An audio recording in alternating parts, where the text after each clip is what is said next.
We also see a change in forbearance. So right now, you can have many reasons why you would file for a forbearance and put a pause on your student loan payments.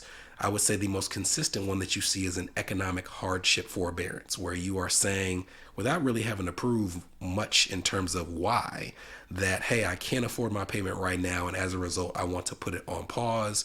They would allow you to put it on pause for up to a year straight and up to 3 years in total. And to be transparent, they really weren't checking. So I know people who have been in forbearance for years and years because their loan servicer didn't come back after that 12-month period or didn't check to see if it had been more than 36 months cumulatively. And also, once you consolidate a loan, you get a fresh 3 years of credit for that period of time. Now, they are changing it so that you cannot exceed 9 months of forbearance in any 24-month period. And they are also doing away with economic hardship forbearance. So you no longer have the ability to just say, I can't afford it, put my loans on pause.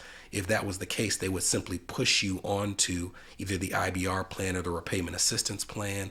And they are also doing away with forbearance specifically for unemployment. So you used to be able to say, I lost my job, put my payments at zero. They're doing away with that as well, although that isn't something I would be concerned about because I actually discourage people from filing for forbearance when they're on unemployment. Because if you'll remember, under all the income-driven repayment plans, you can update your income as often as possible if it can impact your student loan payment. So if you were unemployed, I would say, hey, just, tell your loan servicer to recalculate your payment, have it calculated at zero, and you'll still get credit towards income-driven repayment plan forgiveness. So they're taking away that option in terms of unemployment forbearance, but that's one that I'm less concerned about because I don't think it was typically the best path forward in the first place. But it is a change or a departure from the way that it's currently treated.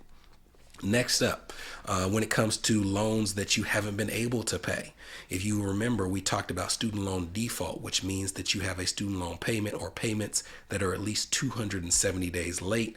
It is a terrible economic circumstance. They can garnish your wages, they can garnish your Social Security, they can garnish your tax refund, depending on your state. They can rescind or suspend your professional licenses, which means you wouldn't be able to work in your field of choice. You wouldn't be able to get approved for a government-backed mortgage or a government-backed loan. Like I said, it's just a terrible, terrible circumstance.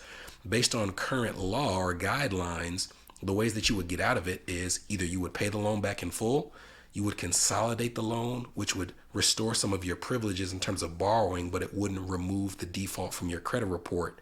Or you could go through a process called rehabilitation, where over a 9 or 10 month period, you make a certain amount of payments. They will not only restore your rights and privileges, but they will formally remove the defaulted status from your loans. But you could only go through student loan rehabilitation once.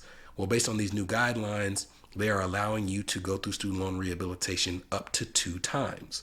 So hopefully this doesn't impact you. Definitely hope that you wouldn't be impacted where you were in default 2 separate times. But if for some reason that were to occur, you can now go through rehabilitation twice as compared to doing it once under current regulations.